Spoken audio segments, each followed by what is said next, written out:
Pada saat mediasi saya tanya, kenapa kau bantingkan pintu suami? Bang jengkelku, dia beli motor tidak bilang-bilang. Maunya saya itu mesin cuci tidak ada ke tanganku ini, hancur tanganku ini gara-gara kemudian mencucikan dia suka terkena lepis.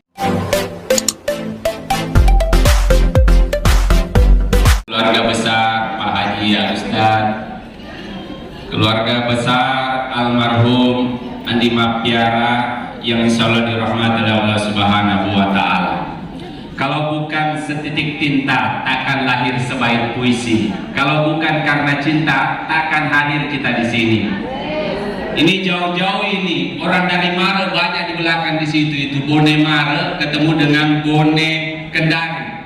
Saya dari Sopeng, bertetangga kampung dengan kemudian Pak Dr. Ibrahim yang sebentar lagi akan berangkat melanjutkan tugasnya sebagai Hakim Mahkamah Agung. Mudah-mudahan diberkahi dan selama di perjalanan bisa ketemu gara-gara cintanya Aan dan Dewi ini.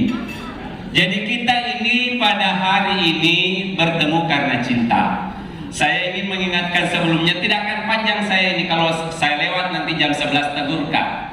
Alasannya tidak panjang karena nasihat perkawinan itu tidak dibutuhkan. Ini yang kedua, mempelai. Kalau orang baru menikah itu yang dia butuhkan itu madu dengan telur. Mudah-mudahan ini Pak Dr. Ibrahim ini sudah siapkan madu ini. Selamat Lentu Jakarta. Mudah-mudahan yang disiapkan sudah disiapkan madunya ini untuk Aan. Yang kedua, saya tidak akan lama ceramah itu karena memang acara pernikahan itu biasa maluku orang. Jangan sampai nanti saya dicerita sampai Bone maka lebih maluku gara-gara ceramahnya. Mental aja mau bicara.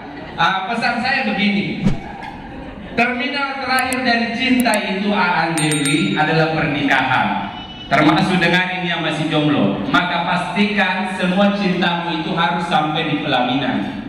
Karena setiap cinta nanti yang tidak bisa sampai di pelaminan itu hanya akan berakhir duka nestapa. Jadi betul mereka ini sudah sampai di pelaminan.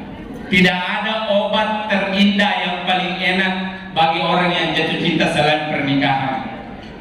Tanda cinta yang paling sah itu adalah yang dari Pak Tua tadi, sahabat saya Pak Ustadz Surya itu tanda cinta yang paling berharga di dunia itu. Makanya karena kemudian sudah hadir di tempat ini, saya hanya ingin ingatkan begini. Karena sudah ada modal awalnya cinta. Cinta itu kan di dalam syariat syubbatu minal iman. Dia itu cabangnya keimanan. Karena dia cabangnya keimanan, maka dia karakternya sama dengan keimanan. Dia bisa naik, yazidu wa yanqus, bisa turun. Makanya tidak cukup itu pernikahan itu hanya modalnya cinta, tidak cukup dia. Keras ini perjuangan. Seandainya cinta itu bisa kemudian hanya dipakai untuk menikah, tidak ada orang yang berakhir di pengadilan. Tidak ada. Tidak ada orang berakhir di meja hijau itu. Tidak ada janda. Tapi coba lihat nanti buka itu di dalam pengadilan tinggi itu, terutama di kota Kendari ini. Makanya harus kemudian tetap ada bekal-bekalnya. Bekal pertama dalam pernikahan itu, pesan saya, selalu awali dengan doa sebelum ikhtiar. Berdoa dulu. Jadi nanti ini setelah menikah kemudian dengan Ananda Aan ini, Dewi, setiap nanti mau pergi kerja itu kalau bisa ikut sampai di pintu. Usap-usap itu punggungnya suami kita kalau mau pergi kerja. Apalagi kita itu orang togi ya, kupura di Malebih. Jadi ada apa deh, kau nak darah. Mengerti makanya Dewi ya. Dia lisek apa Dewa bicarogi. Jadi kalau kita sudah menikah itu tidak sama itu kalau gadis. Antar pergi ke pintu, usap-usap punggungnya suami tak, baru baca surat Taha ayat 39. Itu adalah doa nikah batin yang dilakukan tadi sahabat saya. Itu nikah syar'i namanya, di depannya Bapak Haji. Sekarang nanti ini setelah ke depan ini harus ada nikah batin. Kenapa? Karena keras pelakor di luar itu Kalau kau hanya andalkan skincare, lewat kok. Apalagi kalau 2 kali diturun mesin, lain bentuknya itu. Jadi harus ada doa setiap pergi. usap-usap dulu. Usap-usap punggungnya, bacakan doa nikah batin. Wa alqaitu alaika mahabbatan minni walitusna ala aini. Doa itu dibaca oleh ibundanya Nabi Musa pada saat dia lepas Nabi Musa masuk ke Firaun. Dia bilang, boleh jasadmu sampai di sana, tapi hatimu di sini. Begitu itu nak, harus ada doanya. Nah, ini pengantin lama begitu ji.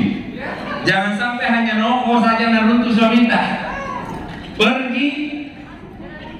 Pergi diantar kemudian dengan marah-marah, pulang juga disambut dengan marah-marah. Karena ada juga istri begitu, itu kecepatan mulutnya itu 69 km per knot. Iya. Belum kemudian dia buka pintu, suaminya dari mana? Sama siapa? Belum dijawab, aku kau bikin di sini. Jadi hati-hati itu nanti nak. Doa itu penting karena kemudian ke depan itu kita tidak tahu apa yang akan terjadi di pernikahan kita. Yang kedua, pesan saya juga, Bapak setelah kita menikah ini, penting kiranya Ananda itu memperhatikan pola komunikasi. Pola komunikasi itu penting. Karena pengalaman saya ketika menjadi konsultan pernikahan itu selama 2 tahun itu, banyak kasus-kasus itu yang sampai di pengadilan itu gara-gara hanya salah komunikasi. Ada satu kisah begini, ada orang yang datang mendaftarkan surat cerainya kemudian ke kantor saya. Alasannya apa? Kata dia bilang begini, itu istriku tidak ada terima kasihnya itu sama ceraikan. Saya bilang, apa alasannya? Dia bilang, jengkel sekali saya. Masa saya kasih hadiah motor langsung dia matikan saya pintu. Saya bilang, kenapa bisa? Dia bilang, itu juga saya heran. Padahal dia sendiri dulu yang bilang, dia bilang, bagus ini bapaknya, nanti kalau ada rezeki kasih cukup 2 motor supaya saya tidak ganggu kalau mau pergi pasar, antar anak-anak ke sekolah. Itu dia ingat suaminya. Bertahun-tahun kemudian dia cicil itu sampai kemudian selesai itu motor, dia kasih pada saat hari ulang tahun pernikahannya. Tiba-tiba istrinya banting pintu. Misalnya istrinya itu pada saat mediasi saya tanya, kenapa kau bantingkan pintu suami? Sampai kau digugat cerai? Dia bilang, jengkel sekali saya. Dari pagi dia tidak angkat teleponku, teman-temannya semuanya dia kasih tahu, jangan kasih tahu istri bang. Saya kira dia ada apa-apa, tiba-tiba malam datang bawa motor. Baru jengkelku, dia beli motor tidak bilang-bilang. Maunya saya itu, maunya dia belikan saya kemudian apa? Mesin cuci tidak ada ke tanganku ini, hancur tanganku ini gara-gara kemudian mencucikan dia suka terkena lepis. Jadi suaminya masih mengingat kemudian permintaan istrinya 2 tahun lalu. Istrinya ternyata kebutuhannya sudah berubah itu. Jadi komunikasi itu penting. Jangan sampai nanti konflik itu muncul hanya gara-gara salah komunikasi. Istri suami itu makhluk biologis, dia berkembang karena bacaannya. Karena itu harus selalu update. Tidak boleh hanya pulang langsung tidur, tapi bicara dulu baik-baik.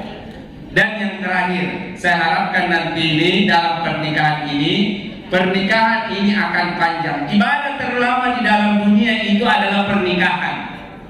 Pernikahan adalah ibadah terpanjang. Harapan saya tetap belajar, senantiasa kemudian meminta petua dari orang tua. Saya ingatkan ya, jadi kalau orang menikah itu orang tuanya bertambah, bukan kemudian orang tuanya itu hilang. Ketika kita menikah itu jangan sama sekali pernah keluar dari mulutnya Ananda berdua ini, kamu pilih orang tuamu atau saya, jangan pernah bilang begitu.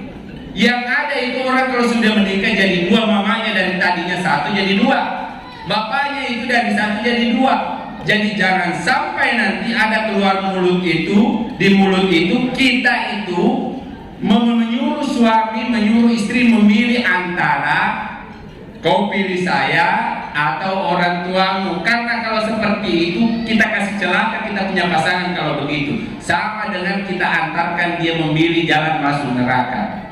Jadi hati-hati ketika menikah itu bukan hanya koalisi karena Anda saling mencintai, tapi ini koalisi besar, keluarga besar, Pak Haji Agustan, sahabat saya Ibu Haji Siti Pasroy Alwi dengan keluarga besar almarhum Andi Mapiade, termasuk juga tokoh kita yang dari Mahkamah Agung Bapak Dr. Ibrahim yang insya Allah nanti akan berangkat ke Jakarta. Saya kira itu yang bisa saya sampaikan. Lebih dan kurangnya mohon dimaafkan.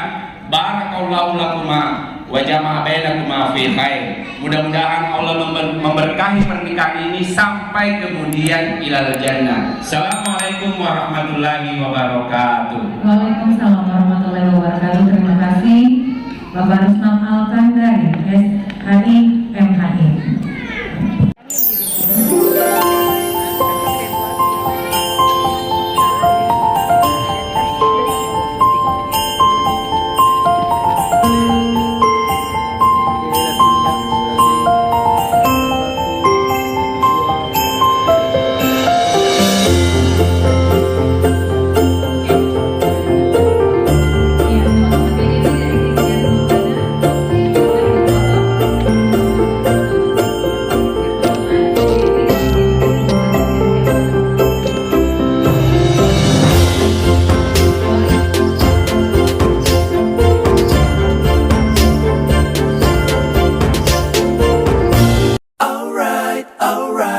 Alright.